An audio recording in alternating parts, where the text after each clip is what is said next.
the Chase Thomas Podcast, for people who have nothing but time to kill. But you still got a long way to go, Grant Ramey. Knock on wood. From your lips to God's ears. From the Chase Thomas Podcast to God's ears. That's many are saying. Grant Ramey, Volquest.com. We have some Tennessee stuff to talk about here. What is your biggest surprise about Tennessee football through 4 games? Can I take the boring answer? That Joey has been Joey, that he's looked like the perfect fit, that how accurate he's been,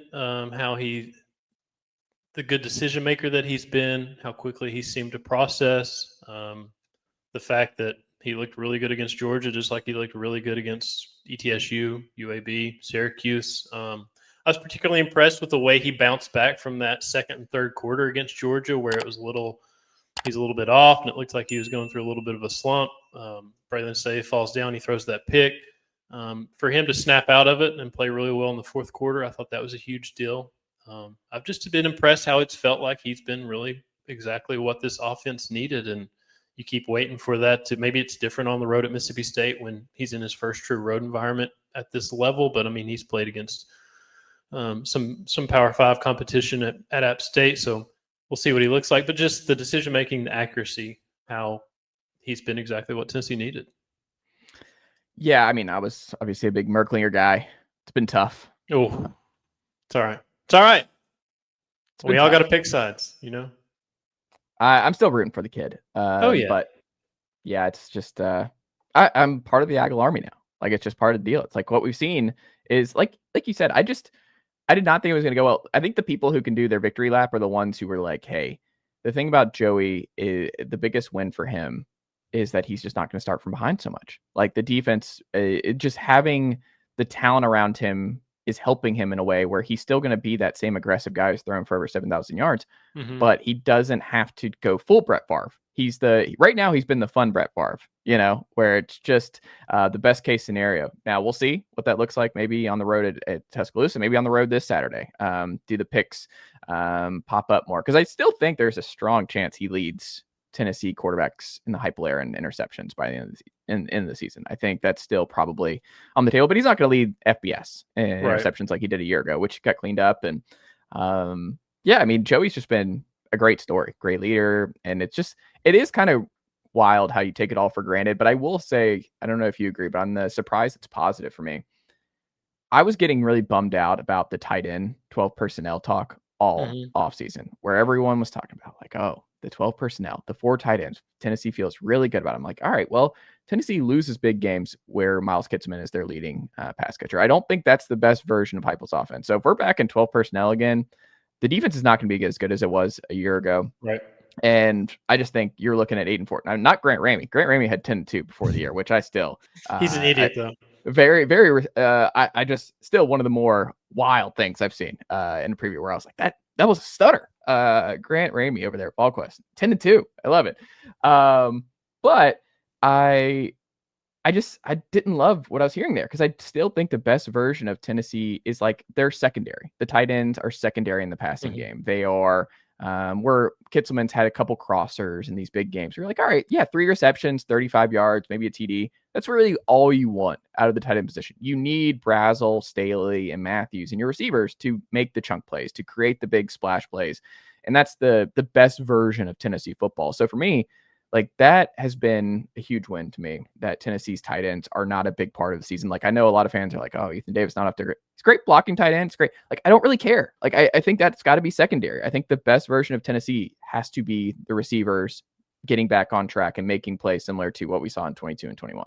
They have been fantastic. Yes. Brazel I've never been more wrong about anybody than Chris Brazel. I mean, knock on wood, they stay healthy because they are so thin there, but we were recording a podcast, a mailbag podcast the other day, and one of the questions was, who has the higher ceiling, Braylon Staley or Mike Matthews? And the fact that you can ask that question a month in, and it's a really tough question to answer, like you're splitting hairs, that tells you how good those two have been. And you're not even talking about Chris Brazel, who's caught 47 touchdowns in the last 27 minutes. I mean, it feels like all these guys, all 3 of those guys have stepped up and have been huge. And that was one of the biggest question marks you had going into the season. A, they're super thin there. B, they're not really guys that have been leaned on or, not much experience among them. Brazel had a couple touchdowns last year. Had that big touchdown catch against Alabama. But outside of that, it was like you kept waiting for him to emerge as that big name guy that out of the portal that they got out of Tulane. And now he's starting to look like that.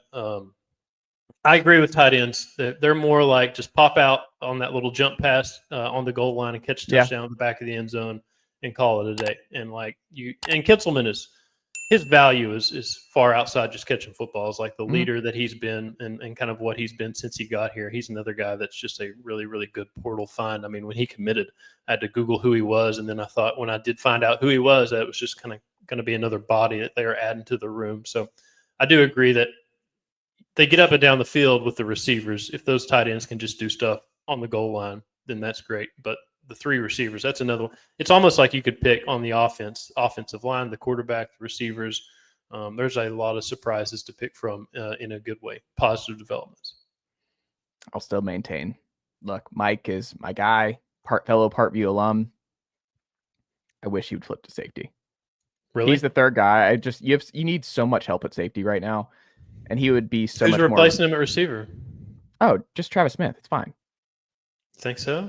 Oh, yeah. I would. That's what I would do. I would feel better about that if Rodarius Jackson was healthy.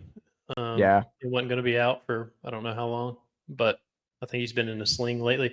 I don't know. Mike is. I mean, now it's obviously not realistic now. I'm just saying, like, before the year, like, just based on where Tennessee's needs are, Mike being on defense, and I still will maintain, I think Boo's a better offensive player than he is anywhere else. Like if Boo, because he's just such a hard guy to tackle. Like he's just a natural playmaker that just get the ball in space. Yeah, like I just feel like they're playing the wrong side of the ball, both of them.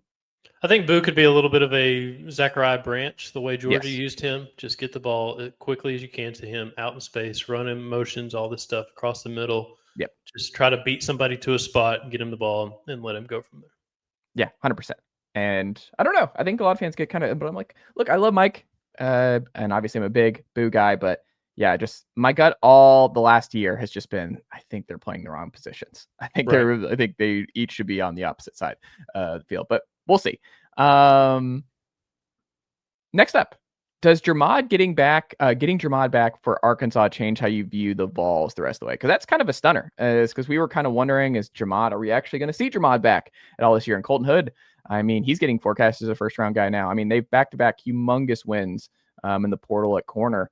But if you're able to make Ty, who's been good as a plug-and-play true freshman, but if he's able to slide into number 3 and just not have nearly as much pressure on him and get Jermod back, I mean, that is huge for Tennessee to get him back in the third SEC game. Because it was one of those where we're like, are we even sure we're going to get him back for Bama? Are we sure he's going to come back at all this year? Because I was 8-4 before the year. Like that's something that can get me to 9-3, 10-2, depending on how things go this weekend in Starkville. But what do you think? I think it's huge. I think nicely done, nephew. The Chase Thomas podcast. Hell yeah.